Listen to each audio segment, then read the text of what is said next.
Hay cadenas que conectan continentes, operaciones que mueven al mundo y maniobras que definen el comercio internacional. Bienvenidos a Full Container, el espacio donde exploramos la logística, el transporte marítimo y la operación portuaria con un enfoque técnico y profesional. Aquí encontrarás análisis, entrevistas y herramientas prácticas para entender y optimizar cada eslabón de la cadena de suministro. Comencemos. Uno de mis autores favoritos en el mundo del transporte marítimo, Jean-Paul Rodrigues, in The Geography of Transport Systems, afirma que ningún puerto es igual a otro. Y es cierto, cada puerto es un ecosistema único con funciones, actores y retos propios. Hoy, en Full Container, exploraremos justamente eso, la diversidad portuaria y lo que hace a cada puerto irrepetible. Hola y bienvenidos a Full Container. En el primer episodio de nuestro playlist dedicados a puertos marítimos, establecimos qué es un puerto y por qué es el corazón del comercio mundial.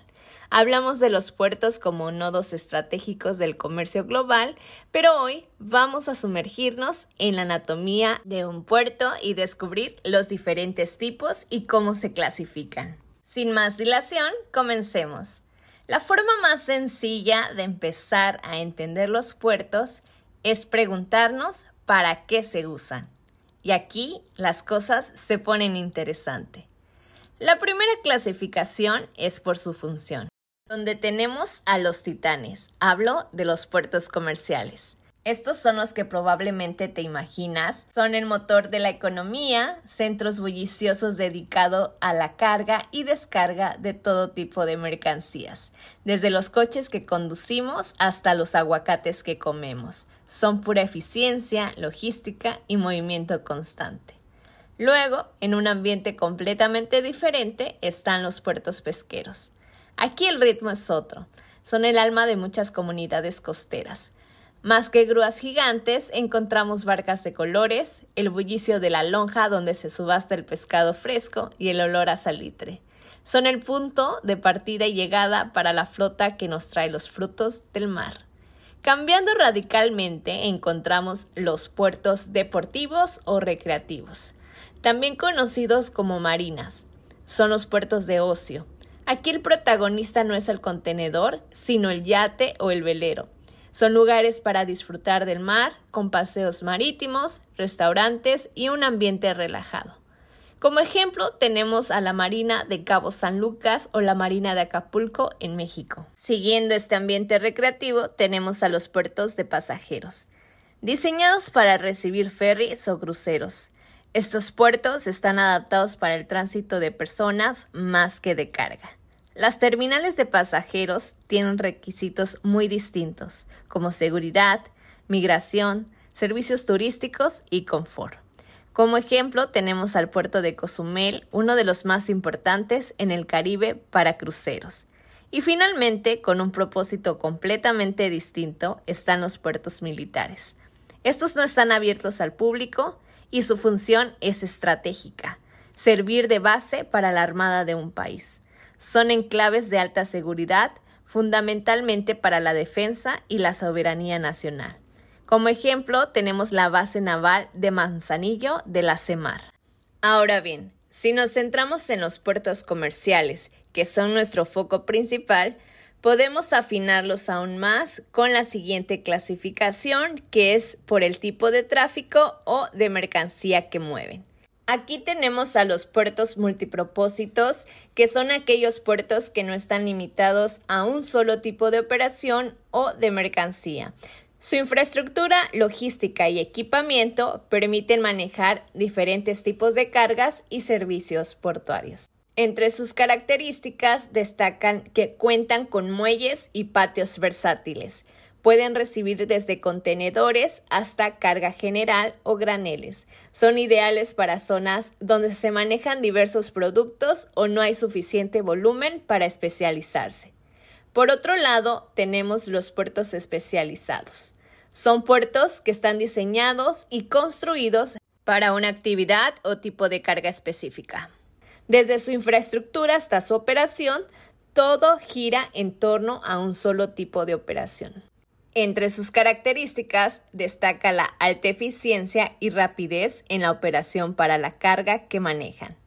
Su equipamiento es especializado como grúas pórtico, tuberías, bandas transportadoras, tanques, etc., dependiendo de dicha especialización. En esta clasificación podemos encontrar puertos de contenedores, puertos graneleros como carbón o minerales, así como graneles líquidos como el petróleo.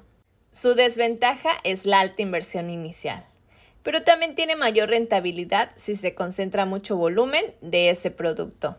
Dos Bocas en México es un claro ejemplo de esto. Cuenta con especialización en hidrocarburos líquidos y gas. La ubicación de un puerto nos lleva a la siguiente clasificación, por su geografía. Y esta categoría se basa en una pregunta muy simple. ¿En qué tipo de agua está construido? Siguiendo esta idea, dentro de esta clasificación están los puertos marítimos. Como su nombre lo indica, están situados en la costa y teniendo acceso con el tráfico marítimo internacional. Para ejemplificar, tenemos puertos como Veracruz en México, que es la principal puerta de entrada del Golfo para importar y exportar mercancías. También está el puerto de Róterdam en Países Bajos, mayor puerto de Europa conectando con el Mar del Norte.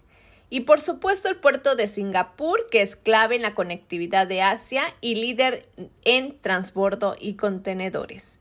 En segundo lugar, dentro de esta clasificación tenemos los puertos fluviales. Y estos son fascinantes. No están en el mar, sino en la ribera de un río navegable, a veces a cientos de kilómetros tierra adentro. Generalmente maneja menor calado que los marítimos y por lo tanto requiere condiciones hidrográficas favorables como la profundidad, caudal y estabilidad del río. Para ilustrar, tenemos puertos como Duisburgo en Alemania, que es el puerto más grande del mundo. También está Rosario en Argentina, sobre el río Paraná, o el de Nueva Orleans en el Mississippi. Son arterias vitales para sus países. En México también tenemos un puerto fluvial en Ciudad Madero, Tamaulipas, en la desembocadura del río Pánuco. Finalmente, y dentro de esta clasificación, tenemos los puertos lacustres, que están ubicados en las orillas de un lago navegable, ya sea natural o artificial, como las presas. Aunque son menos comunes, son importantísimos en ciertas regiones del mundo, especialmente donde sirven para transporte local, turismo o comercio regional. El mejor ejemplo es el sistema de los Grandes Lagos de Norteamérica, donde puertos como Duluth mueve millones de toneladas de hierro y granos anualmente. Pero también está el puerto de Puno en Perú, que se encuentra dentro del lago Titicaca, usado para la navegación binacional entre Perú y Bolivia. También el puerto o lago Victoria en África, que es clave para el transporte entre Uganda, Tanzania y Kenia. Podríamos mencionar al puerto lacustre de Chapala en México, que es usado para actividades turísticas y locales. Ahora veamos cómo la propia naturaleza o la ingeniería humana define a un puerto dentro de la siguiente clasificación. Independientemente del tipo de agua, todo puerto necesita estar protegida del oleaje y las corrientes. Y la forma en la que consigue esa protección nos da una clasificación similar a la anterior, pero al mismo tiempo diferente. Estoy hablando según su naturaleza física o constructiva. Dentro de esta clasificación tenemos a los puertos naturales, que son accidentes geográficos preexistentes que ofrecen abrigo y espacio para las embarcaciones. Me refiero a bahías o ensenadas, que son protecciones naturales del oleaje sin necesidad de construir grandes obras de abrigo. Un ejemplo clave en esto es el puerto de Acapulco en México, que su bahía cerrada le otorga condiciones naturales de abrigo.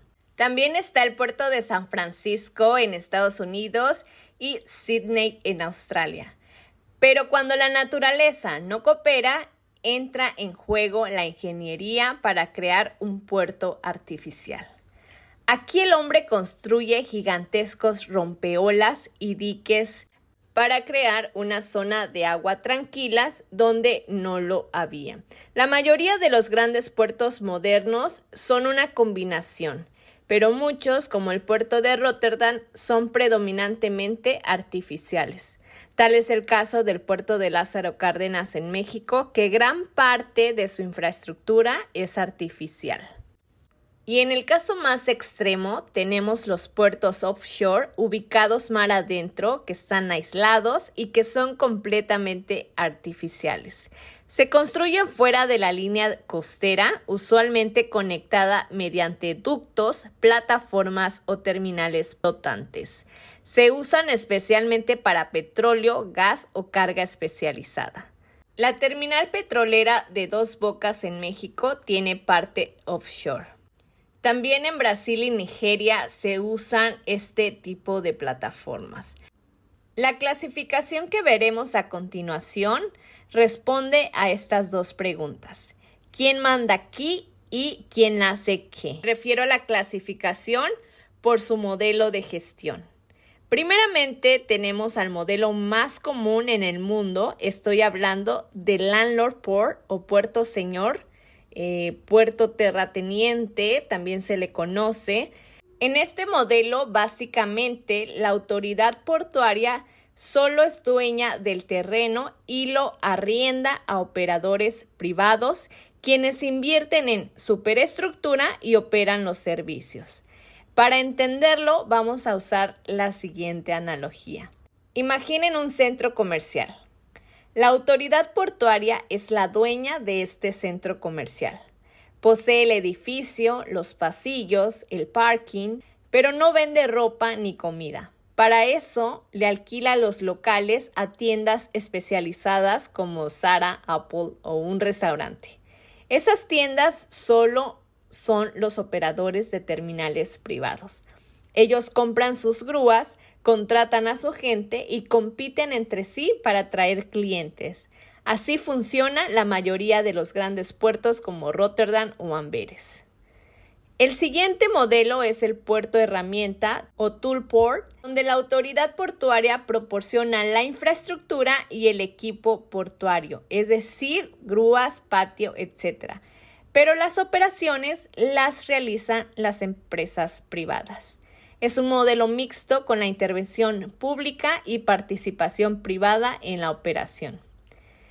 Siguiendo la analogía, aquí la autoridad portuaria no solo es dueña del centro comercial, sino que también pone la estantería, las cajas registradoras y las luces dentro de cada local. Es decir, es dueña de la infraestructura y también de la superestructura, las grúas. La empresa privada, el operador, básicamente solo trae a su personal para operar esas herramientas y su know-how. Es difícil encontrar ejemplos reales hoy en día, ya que la mayoría ha evolucionado hacia el modelo landlord, pero podemos mencionar a puertos de Francia históricamente, los cuales operan bajo este sistema, donde la autoridad portuaria provee el equipo principal. Puerto servicio, Service Port.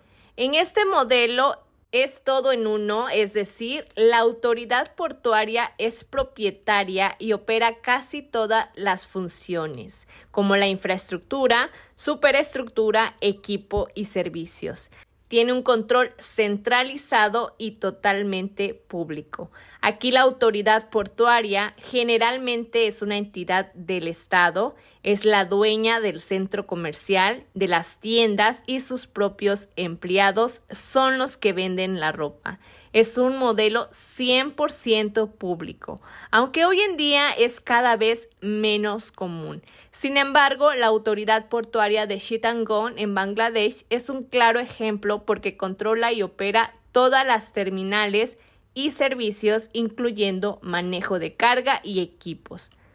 Finalmente, dentro de este panorama tenemos al puerto privado Private Service Port y como su nombre lo dice, es un modelo de máxima privatización. Aquí la tierra, la infraestructura y la superestructura son propiedad de una empresa privada. Esta empresa privada no solo es dueña, sino que también gestiona y opera todos los servicios del puerto. Prácticamente el papel del Estado se reduce a funciones de supervisión y regulación como aduanas, seguridad y protección ambiental, pero no interviene en la gestión comercial. Son puertos que operan con una lógica 100% empresarial, buscando la máxima rentabilidad. Tras la privatización masiva en los años 80, muchos de los puertos más importantes del Reino Unido son completamente privados. Tal es el ejemplo de Felixstowe, que es el puerto de contenedores más grande del Reino Unido y es propiedad de Hutchison Port. Ahora bien, déjame en los comentarios qué modelo de gestión portuaria crees que se maneja en México y por qué. La última clasificación se encuentra dentro de la normativa nacional mexicana. Me refiero a la clasificación de puertos por su tipo de navegación estipulado en el artículo 9 de la Ley de Puertos. En esta clasificación se encuentran los puertos de altura. Son aquellos que atienden embarcaciones de tráfico internacional, es decir, buques que provienen o se dirigen a puertos de otros países. De tal forma que cuentan con infraestructura especializada para barcos de gran calado y larga distancia, así como equipamiento aduanal, fitosanitario y fiscal, conectados a rutas marítimas globales. Como ejemplo tenemos a Puerto de Manzanillo en México o Puerto de Shanghái en China. Por su parte, los puertos de cabotaje atienden embarcaciones que navegan dentro del territorio nacional, es decir, entre puertos del mismo país. El tráfico de cabotaje puede ser comercial, pesquero, de pasajeros o de abastecimiento local. Entre sus características cuentan con menor profundidad requerida y es usado para conectar islas, regiones costeras, centro de producción y consumos internos, por lo que no requieren aduana internacional, salvo casos mixtos. Muy bien, hemos llegado al final de este episodio. Hemos visto cómo la palabra puerto esconde un universo de diversidad. Hoy descubrimos que un puerto no es solo un lugar donde atracan barcos, sino una pieza clave del engranaje global, un reflejo de nuestra historia, economía y tecnología. Y como viste, no hay uno igual a otro. Así que la próxima vez que mires un puerto, no lo verás igual. Antes de finalizar, me gustaría que comentaras qué tipo de puerto te sorprendió más, ¿conocías los diferentes modelos de gestión? ¿Qué clasificación portuaria existe en tu país? En nuestro próximo viaje de puertos marítimos, nos adentraremos en el corazón operativo de todo esto, las terminales portuarias. Descubriremos qué son exactamente y cómo funcionan por dentro para mover nuestra carga. No te lo puedes perder. Muchas gracias por ver este video, espero te haya sido útil. Hasta la próxima.